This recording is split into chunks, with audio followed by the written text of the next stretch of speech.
vai fazer uma comparação, até para ajudar as meninas e para a gente conhecer novas técnicas. Claro que a gente já falou algumas vezes a respeito da prótese de silicone, né? Da cirurgia para aumentar os seios, para dar mais volume, né? Diminuir flacidez. Só que vocês sabiam que também existe uma cirurgia que se chama mastopexia, que é, na verdade, um lifting dos seios sem o silicone. E a gente vai conhecer hoje com o cirurgião plástico, Dr. Luciano Prudente dos Santos. Bem-vindo, tudo bem? Tudo Prazer bem, tê-lo aqui. Eu agradeço o convite. O que é legal é que, embora a gente já tenha falado desse assunto, eu acho que a gente tem que falar muito, porque a gente sabe que o Brasil aí está no topo do ranking das mulheres enfim, do uso de prótese, né? Sim. A gente ocupa o quê? Segundo lugar? Tá Segundo por aí, lugar, né? É muita Brasil gente. É o segundo em número de cirurgia estética no mundo. Olha isso. Só perde para os Estados Unidos ainda. Olha isso. Então, As preferidas, prótese de mama e lipoaspiração. E lipoaspiração. E aí, quando a gente fala da prótese, é interessante porque a gente, embora entenda que há colocação e que existem diferentes próteses, e a gente vai mostrar, essa outra técnica que não utiliza a prótese também é muito interessante, pode dar resultados incríveis e que poucas mulheres sabem, né? Que é a mastopexia. Vamos começar falando dela, então? A gente tem um videozinho para ilustrar e daqui a pouquinho a gente vai mostrar no nosso manequim. Vamos lá, vamos colocar na tela para vocês, o doutor vai explicar o que acontece. E aí, doutor, conta pra gente. A mastopexia diferencia. Quando eu tenho um excesso de pele e uma queda da mama, que nós chamamos de pitose, se eu apenas colocar uma prótese, muitas vezes eu não consigo posicionar essa mama. Tá. Não consigo dar forma para ela. Então, nesse caso, nós fazemos uma mastopexia. O que é? Eu retiro o excesso de pele, reposiciono todo o complexo areolo mamilar e com isso eu consigo dar forma na mama. Consigo diminuí-la, reposicioná-la novamente. Tá? É sempre, né, interessante, é muito indicado que o seu cirurgião ele tem que avaliar e ver se você tem indicação de mastopexia. Tá. Muitas pacientes, muitas vezes, chegam e falam, doutor, eu quero fazer só a mastopexia. Só que a quantidade de tecido mamário que ela tem, a quantidade de pele que ela tem, muitas vezes, se a gente fizer a mastopexia, vai ficar uma mama muito pequena. Então, nesses casos, nós indicamos a mastopexia associada à inclusão da prótese de silicone também. Agora, quando essa mulher tem aí um seio mais volumoso, um seio até maior, pode ser que ela consiga a técnica sem ter Sim, a pode. prótese. Daí nós fazemos uma mamoplastia redutora. Nessa mamoplastia redutora, eu já reposiciono e dou forma à mama novamente. E tem que retirar um pouquinho também. Então, Sim, a mastopexia sozinha é muito difícil? Não é que é muito difícil. É quase rara, assim? Muito da mama da paciente, da textura da mama da paciente. Tá. O que acontece? A paciente, quando é jovem, a mama dela é mais glandular, então é mais durinha. A gente consegue deixá-la mais posicionada, mais projetada. Quando a paciente vai, com o passar do tempo, o que acontece? O que é tecido glandular vai sendo substituído por tecido gorduroso e esse tecido gorduroso com o tempo também vai sendo reabsorvido. Por isso que você sente que a mama vai o quê? Parece que vai diminuindo o conteúdo dela. A pele continua a mesma, mas o que tem dentro vai diminuindo um pouquinho. Por isso que ela dá aquela queda, que a gente chama de pitose. Então, aqui no Brasil, o mais comum, de fato, é a mastopexia com a prótese. Isso. Hoje nós colocamos prótese em muitos casos, por quê? Quando nós fazemos a mastopexia, eu vou rejuvenescer essa mama, reposicionar, mas eu não vou parar o processo de envelhecimento. Entendeu? Entendi. Então, quando a gente acaba de fazer a cirurgia, que está no pós-operatório imediato, a mama está ela está durinha, né? Está inchada. Muitas vezes, a hora que passa esse edema, ela tem aquela quedinha novamente. Então, o paciente fala, nossa, doutor, caiu. Tá? Então, por isso que tem que sempre avaliar o conteúdo, a consistência da mama. Então, nesse caso, a gente acaba indicando a prótese, porque ela vai ser para toda a vida. Ela não vai diminuir, entendeu? Ela não vai, com o tempo, causar essa pitose. Não, e o que é interessante é que, assim, é importante a gente abordar o assunto, porque algumas mulheres, às vezes, querem levantar os seios, mas não querem colocar a prótese para não ter, enfim, aquele... Como é que eu vou dizer? Aquele comprometimento de daqui 10, 15 anos, ter que fazer a troca e é uma outra cirurgia. Então, neste caso, faz sentido, de repente, ela procurar um cirurgião plástico e pedir uma mastopexia, ou pelo menos tentar ver se ela pode ser uma paciente de mastopexia. Mas não gente? Faz sentido isso. Tem um monte de gente que não põe, porque depois sabe que vai ter que trocar. Se ela fizer só a mastopexia daqui a 10 anos, então, pode ser também que ela caia de novo, pode ser que precise da prótese. No final, a gente caminha para o mesmo nível. Não vai adiantar. Caminha para o mesmo problema, doutor. Olha, daqui a pouquinho tem perguntinhas do público. Queria que a gente comentasse uma parte importante que a gente avaliou no vídeo. Quando a gente está falando de cirurgias nos seios, existem alguns tipos, né? E vocês têm aí algumas possibilidades onde a gente pode colocar a prótese e como vocês fazem esses cortes. Vamos falar um pouquinho disso? Tá. Quando eu tenho uma mama pequena, então a paciente não tem excesso de pele, tem uma mama que a gente chama de hipomastia, daí a indicação é só a colocação da prótese. Tá. No Brasil nós trabalhamos basicamente com 3 vias, que pode ser a via axilar, a via periareolar e o sulco inframamário. Tá.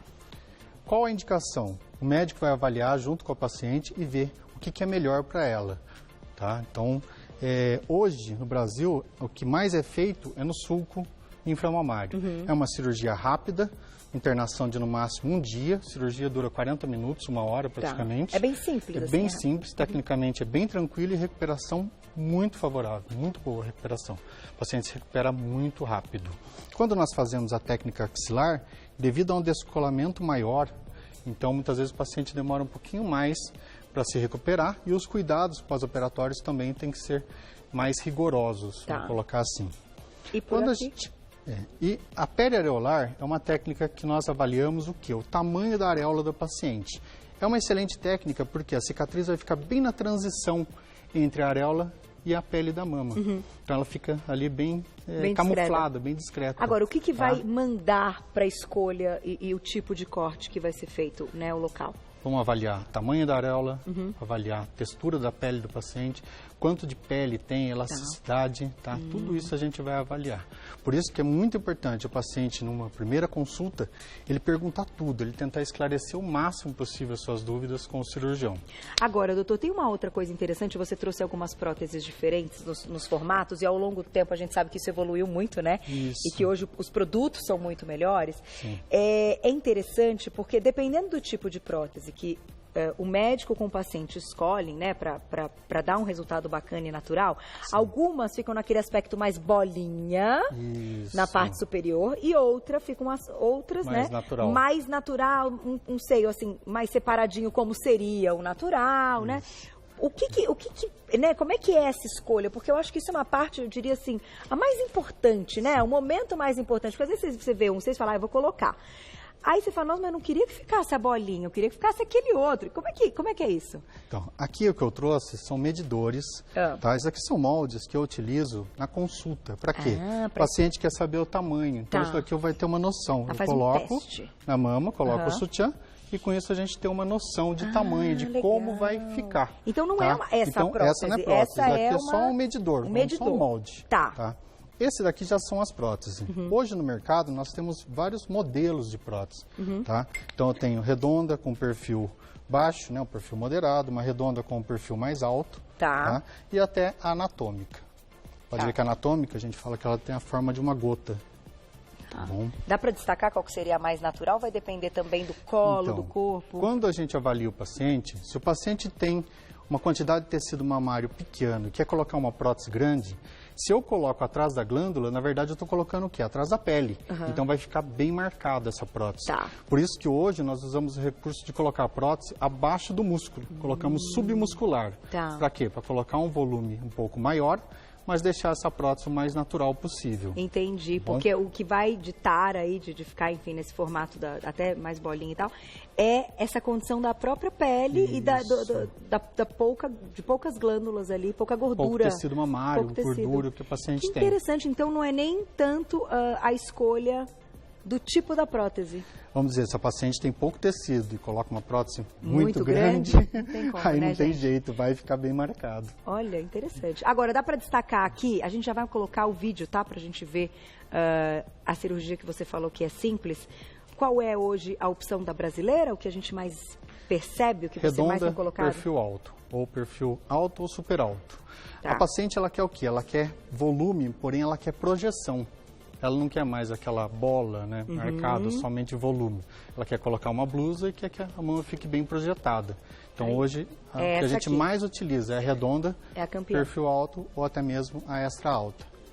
Aí, fazendo umas perguntas bem curiosidades mesmo, né? Porque a gente fica pensando, e quem tem vontade fala, qual será que eu escolheria? Então, o padrão perfil da brasileira tem sido essa aqui. É a que mais utilizamos. Vamos colocar na tela o vídeo, então, para a gente explicar um pouquinho da cirurgia. Olha lá.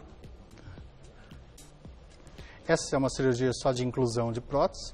Então, nós fazemos a incisão no sulco submamário, fazemos um descolamento, que pode ser ou retroglandular ou submuscular, colocamos a prótese e fechamos. A paciente fica com uma cicatriz ao redor de 4 centímetros, bem no sulco mamário. Isso daí, com o tempo, vai ficando praticamente imperceptível. E fica num local que, mesmo que ela coloque um biquíni, vai ficar escondido, não vai aparecer. Tá aí. Vamos para perguntinhas do público? Daqui a pouquinho a gente junta, então, a mastopexia com a cirurgia da prótese. Vê, enfim, né, o passo a passo e se é uma cirurgia que aumenta o tempo. Já já você conta. Vamos para perguntinhas do público na tela. Olha lá. Obrigada, Cá.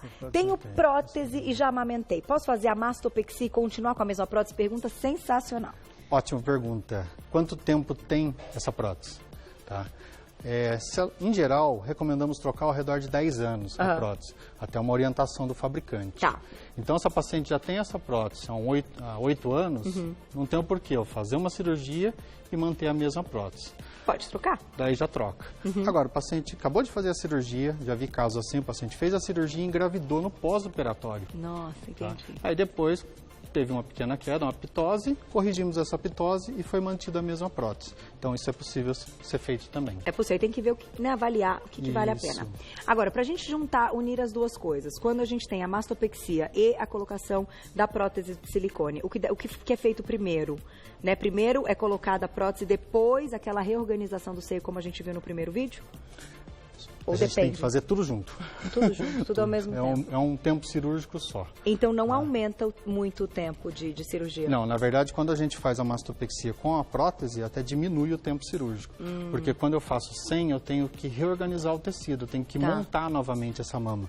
Então, quando eu coloco a prótese, facilita muito o serviço do cirurgião. Daí você já tem resultado, certinho, né? Isso, o resultado fica bem mais bonito. A mastopexia com colocação de prótese é muito indicada em pacientes que fazem cirurgia bariátrica. Então, a bariátrica ela tem um consumo muito rápido de tecido. Então, o paciente sente uma pitose, uma queda muito grande, sobra muita pele. Tá? Então, nesse caso, a gente acaba indicando, vamos dizer que 90% ou mais, mastopexia com colocação de prótese. Tá aí. Vamos lá. Mais perguntinha do público, então. Olha lá, na tela. Obrigada, Renata. Um beijo. Tenho uma das mamas caída e muito pequena. Qual seria a cirurgia ideal, então, para uniformizá-las?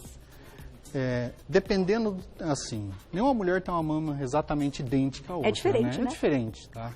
Mas quando a gente chama de assimetria, quando tem uma simetria muito grande, pode ser que eu tenha que fazer a mastopexia, tá? De um lado.